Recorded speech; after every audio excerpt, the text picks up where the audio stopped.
Eh, en base a, a los amigos, colegas que tengo, que conozco, yo me doy cuenta que hay muchas maneras de escribir, ¿no? De encarar una historia, ¿no? Hay guionistas que encaran desde el tema, desde la temática, o se preguntan qué es lo que quieren contar en una película. Hay otros que se incentivan, crean a partir de una escena o a través de una música o algo que lo inspira, o una experiencia personal, ¿no? Que lo transformó y eso lo necesita contar en una película. A mí me pasa que tengo diferentes vertientes, ¿no? A veces escribo en base a experiencias personales, a veces escribo en base a una idea específica y concreta visual o a una idea de montaje, ¿sí? Y después lo que es la temática o el qué quiero decir va apareciendo a lo largo, a medida que voy escribiendo, ¿sí? A medida que voy escribiendo va apareciendo el tema y entonces voy orientando la historia para que esa pregunta o eso que yo quiero transmitir, esa idea, sea más concisa y más concreta. Con respecto a la manera de escribir, yo no tengo un horario, trato de ponerme horarios y trato de escribir el guión de manera rápida, ¿sí? Porque a mí en lo personal me pasa que cuando yo me trabo, el guión queda y queda años ahí olvidado. Y como las ideas se me van ocurriendo bastante seguido, por suerte, enseguida me enamoro de otra historia y empiezo a escribir otra historia. Entonces, como me estoy conociendo a medida que voy trabajando de esto, sé que cuando tengo una idea y una historia concreta, la tengo que volcar rápidamente como para agarrarla y tomarla, ¿no? Después viene todo el proceso más complejo que es limar esa historia y bueno, y ser concreto en las escenas, ¿no?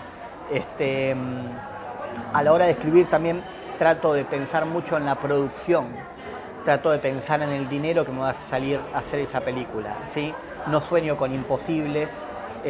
Mi oficio como asistente de dirección, que ya hoy tengo más de 30 películas como asistente, me hizo entender de que cuando vos escribís un guión demasiado complejo en producción, en locaciones, en actores, ¿no? Esa película, para realizarla acá en este país, con el apoyo del instituto, se transforma en una película muy pequeña, entonces tenés que empezar a reformar el guión, a quitarle escenas, ¿sí? Entonces el guión es el que termina perdiendo y entonces cuando tenés un guión que no es bueno, tenés una mala película, por más que vos seas un excelente contador de historias. La base es el guión siempre, ¿no? Por lo cual trato de ser muy precavido a la hora de escribir. Y realmente, por suerte, me gustan las películas, no solo las películas que me hacen soñar, como una película como si fuera, como si te dijese Brasil, ¿no? Una película como Elysium, ¿no? También me gustan las películas que cuentan con pocos recursos, grandes historias, como una Madadayo, que le hizo Kurosawa, o Tape, perdón, de Linklater, ¿no? Películas pequeñas, ¿sí? Con pocos personajes, con pocas locaciones, o La Celebración, pero te transmite una linda historia, ¿no? Entonces, trato de estar muy conectado con eso, ¿no? Con entender lo que yo puedo hacer, lo que está a mi disposición, como director y como productor.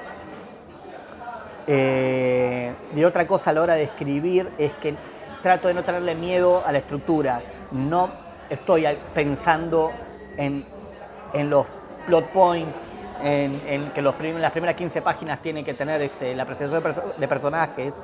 Trato más bien de ir a lo que me gusta, disfrutar de la escritura, de no ponerme el peso de que eso se va a transformar en una película, ¿sí? No hay que olvidar de que uno tiene que disfrutar de lo que hace. Más allá que uno viva de esto, no hay que perder eso, porque uno cuando se dedica al cine es una decisión personal, de disfrute, porque uno es un apasionado del cine. Ya cuando las cosas las empezás a odiar, cuando escribir un guión te resulta repugnante porque no se te ocurre nada o porque se te hace una tarea penosa, ya ahí todo empieza a perder sentido, porque en realidad, la verdad que conozco pocos guionistas que ganan dinero escribiendo. Sinceramente, yo cuando escribo un guión, lo hago por placer y el día de mañana tal vez alguien me ofrezca un dinero por hacer esa película, ¿sí? Pero la verdad que de 20 guiones que escribí yo pude realizar 4 películas, ¿se entiende? O sea, pasa que los otros guiones o no los muevo porque después que los escribo capaz que no me gustan, o con el paso del tiempo mi cabeza es otra y no me gustan esas historias, o simplemente no conseguí un productor que me produzca esos guiones. La escuela que más me enseñó a dirigir actores es el teatro, hacer teatro. Yo cuando terminé mi carrera como director de cine me metí a estudiar actuación y fui un actor más y fue un mundo en el que realmente que me enamoró y en donde terminé actuando en obras de teatro y en películas de amigos y hasta el día de hoy me doy el gusto de actuar en alguna producción. Pero básicamente yo me metí eso en la cabeza, querer estudiar teatro para poder comprender a los actores y también ver el manejo de los buenos directores teatrales, como fue mi profesor en su momento, a ver cuáles son los hilos, ¿no? Porque es muy complejo el tema de la dirección de actores, no es algo que tenga que ver con lo técnico, como entender cómo se maneja una cámara o entender sobre el montaje. Cada actor tiene como sus recursos, entonces tiene que ver mucho con tu visión y con tu capacidad de poder sacar lo mejor de cada actor, básicamente. Cuando vos terminás de escribir este guión, un guión X, y tenés una segunda, tercera versión del guión, o más, ahí a veces tenés 10 versiones del mismo guión, lo primero que haces es hacer una lectura con los actores, por lo menos esta es mi manera, ¿no? Hacer una lectura del guión con los actores que vos elegís y a medida que ellos repiten los diálogos, profundizar en que el diálogo sea natural. Yo trato de buscar eso siempre, que cuando escucho a los actores escuche diálogos que me suenen frescos, que me suenen verdaderos, ¿no? Uno a veces tiende a escribir de una manera, es como que uno quizás influenciado también por la literatura, escribe diálogos que no suenan creíbles, utilizan verbos, tiempos verbales que no utilizamos, ¿no? Entonces cuando un ser humano lo dice, no suenan bien. Así que está bueno dar esa libertad para que los actores, sin que te cambien la información, porque en el diálogo también hay mucha información necesaria para la película, sí que los actores tengan la libertad como para morcillar, como dicen en la televisión, para decirlo a su manera el texto. A mí no estés haciendo una película de época, una película donde el lenguaje sea demasiado exquisito, pero si estás haciendo una película que sucede en los tiempos de hoy, yo a eso no le veo demasiada importancia. Trato de entender de que no soy Shakespeare escribiendo diálogos y trato de pensar que el actor lo puede decir mejor que cómo lo escribí, ¿no? Y el trabajo con los actores, básicamente, en una película que tenés muy poco tiempo de preproducción y tenés poco tiempo para ensayar, porque muchas veces pasa que el elenco lo tenés en esas 4 semanas de preproducción, porque ahí es donde vos cerrás el tema económico, o sea, más allá que sea un amigo tuyo o un actor famoso que quiera estar en tu película, siempre termina definiendo lo económico, ¿no? Entonces, una vez que está todo eso cerrado, que se cierra en la preproducción de la película, tenés muy poco tiempo para ensayar.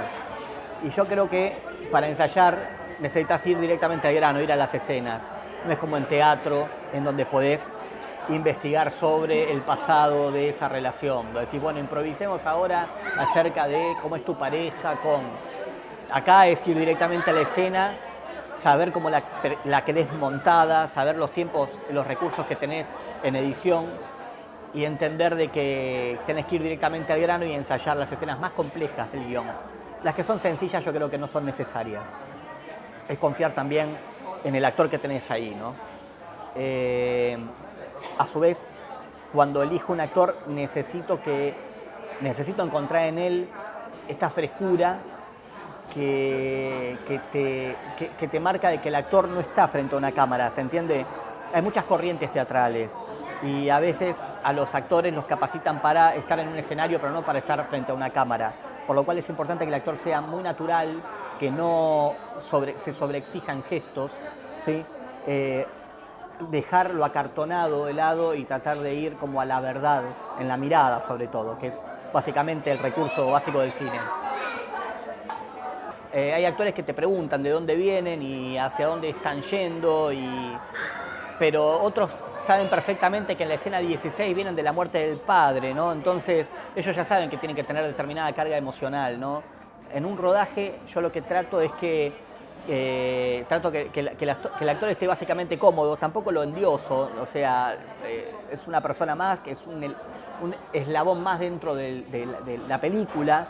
Yo creo que no hay que endiosar al actor, creo que hay que hablar con ellos de frente a frente y entender de que esa persona puede estar como con la sensibilidad a flor de piel, porque el actor no sabe cómo es la película que vos tenés en la cabeza.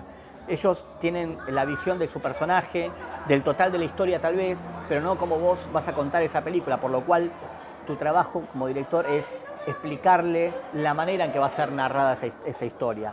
Por ejemplo, el caso típico es un actor que se pone a llorar en un plano general, ¿entendés? Creo que el actor tiene que saber con qué lente estás trabajando, cómo es la apuesta que estás haciendo, no agotarlo en recursos cuando después tenés que hacer tu primer plano y él lloró 7 veces en un plano general que no era necesario, ¿no?